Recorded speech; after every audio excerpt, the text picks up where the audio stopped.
السلام عليكم ورحمة الله وبركاته. الحمد لله رب العالمين، والصلاة والسلام على خاتم الأنبياء والمرسلين نبينا محمد وعلى آله وصحبه أجمعين ومن سار على نهجه واستنى بسنته إلى يوم الدين. أما بعد. പ്രിയമുള്ള സഹോദരി സഹോദരന്മാരെ, മനുഷ്യരായ നാം ഓരോരുത്തരും ഈ ലോകത്ത് ജീവിച്ചുകൊണ്ടിരിക്കുമ്പോൾ ഈ ലോകത്ത് നമ്മൾ അനുഗ്രഹമായി കാണുന്ന ധാരാളം കാര്യങ്ങളുണ്ട്. ഭൗതിക ജീവിതത്തിലെ സമ്പൽ സമൃദ്ധിയും ആർഭാടങ്ങളുമൊക്കെ ആഗ്രഹിക്കാത്തവരായി ആരും തന്നെയുണ്ടാകില്ലല്ലോ. ഏതാണ് ഈ ദുനിയാവിലെ ഏറ്റവും വലിയ അനുഗ്രഹം? ഒരു വിശ്വാസിയുടെ ചിന്തയിലും മനസ്സിലും ഏതായിരിക്കണം ഈ ദുനിയാവിലെ ഏറ്റവും വലിയ അനുഗ്രഹം?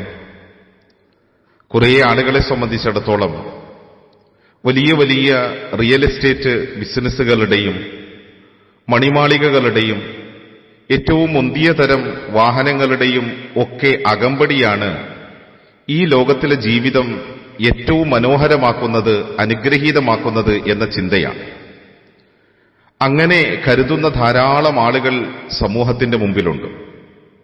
അതുകൊണ്ട് തന്നെ തങ്ങളുടെ ജീവിതത്തിന്റെ സിംഹഭാഗവും തങ്ങൾ ആഗ്രഹിക്കുന്ന മനോഹരമായ രമ്യഹർമ്മങ്ങളും വിശാലമായ സമ്പൽ സമൃദ്ധിയും തോട്ടങ്ങളും വ്യാപാര വ്യവസായ മേഖലകളും ഒക്കെ പടുത്തുയർത്താൻ വേണ്ടി ജീവിതത്തിന്റെ മുഴുവൻ സമയങ്ങളും അഹോരാത്രം പണിയെടുക്കുകയും ചെയ്യുന്നുണ്ട്. എന്നാൽ ഒരു കാര്യം നമ്മൾ തിരിച്ചറിയണം. ജീവിതത്തിലെ ഏറ്റവും വലിയ അനുഗ്രഹമാണ് ഇവയെന്ന് ചിന്തിക്കുന്ന ആളുകൾക്ക് ചില തെറ്റുകൾ സംഭവിച്ചിട്ടുണ്ട്.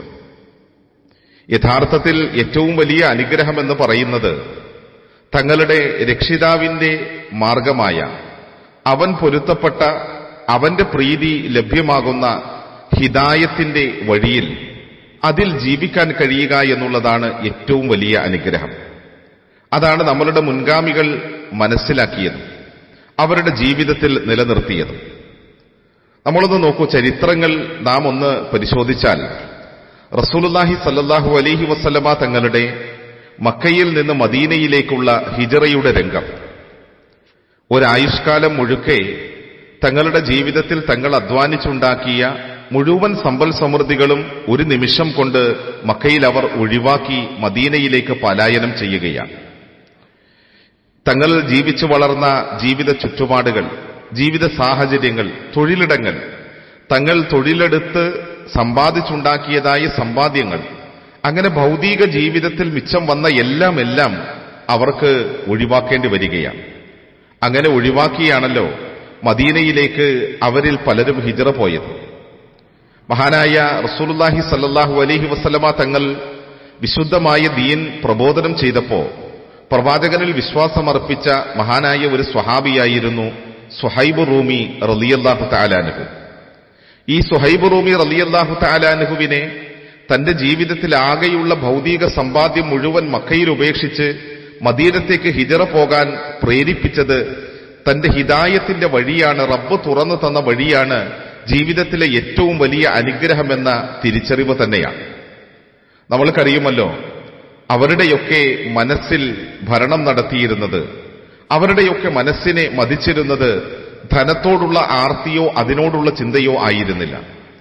മറിച്ച് തന്റെ രക്ഷിതാവായ അള്ളാഹുവിനോടും അള്ളാഹുവിന്റെ ദീനിനോടും ആ ദീൻ പ്രബോധനം ചെയ്യുവാൻ വേണ്ടി നിയോഗിതനായ റസൂലിനോടുമൊക്കെയുള്ള സ്നേഹവും താൽപര്യവുമായിരുന്നു ആ ഹൃദയങ്ങൾ മുഴുവൻ നിറഞ്ഞു നിന്നത്. അതുകൊണ്ടാണല്ലോ റസൂലുള്ളാഹി സ്വല്ലല്ലാഹു അലൈഹി വസല്ലമ തങ്ങൾ അദ്ദേഹത്തോട് പറഞ്ഞത് റബിഹൽ ബൈഉ അബാ യഹ്യ എന്ന്. മഹാനായ സുഹൈബ് റളിയല്ലാഹു തആല അൻഹു മദീനയിലേക്ക് പോകാൻ വേണ്ടിയിട്ട് വന്നപ്പോൾ ശത്രുക്കൾ എല്ലാവരും ചേർന്ന് അദ്ദേഹത്തെ തടഞ്ഞുവെച്ചു.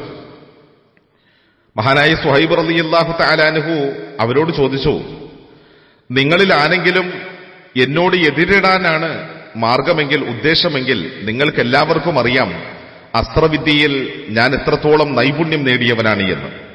നിങ്ങൾ ഒരു വേള എന്നെ വധിക്കുമായിരിക്കാം, പക്ഷെ അതിനു മുമ്പ് നിങ്ങളിൽ പലരും നിലത്ത് വീഴുക തന്നെ ചെയ്യും. കാരണം അസ്ത്രവിദ്യയിൽ അത്രത്തോളം പ്രാഗൽഭ്യമുണ്ടായിരുന്ന ആളായിരുന്നു സുഹൈബ് റളിയല്ലാഹു തആല അൻഹു. എന്നിട്ട് സുഹൈബ് റളിയല്ലാഹു തആല അൻഹു അവരോട് ചോദിച്ചു, അതല്ല, നിങ്ങളുടെ ഉദ്ദേശം ധനമാണെങ്കിൽ അത് ഞാൻ നിങ്ങൾക്ക് വിട്ടുതരാം. അവര് പറഞ്ഞു, നീ മക്കയിലേക്ക് നിന്റെ പിതാവ് കടന്നു വരുമ്പോ ദരിദ്രനായിരുന്നു.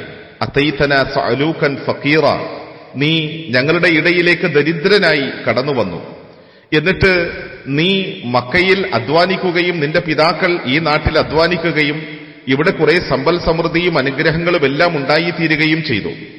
എന്നിട്ട് നീ പ്രാപിക്കാനുള്ള അനുഗ്രഹങ്ങളെല്ലാം പ്രാപിച്ചതിന് ശേഷം പിന്നീട് നീ ഞങ്ങളുടെ മാർഗം ഒഴിവാക്കി ഇവിടെ നിന്ന് പോവുകയാണോ? അതുകൊണ്ട് ഒരിക്കലും അതിന് സാധ്യമല്ല.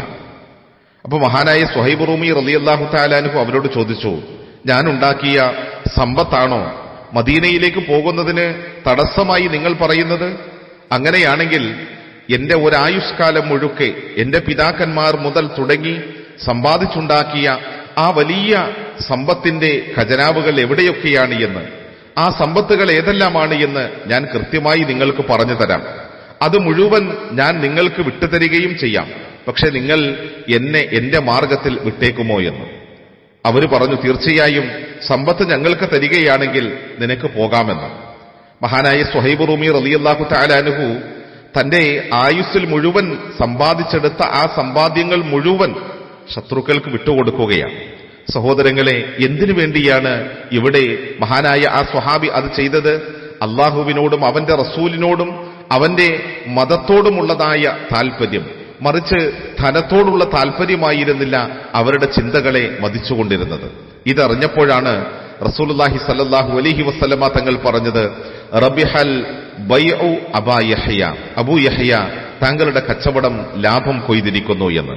അതേ സഹോദരങ്ങളെ, നമ്മളുടെ മനസ്സിൽ എന്തിനോടാണ് ഏറ്റവും താൽപര്യമെന്നുള്ളത് നാം നന്നായി ആലോചിക്കണം, നന്നായി ചിന്തിക്കണം. അള്ളാഹു അനുഗ്രഹിക്കട്ടെ. അസ്സലാമു അലൈക്കും വറഹ്മത്തുള്ളാഹി വബറകാതുഹു.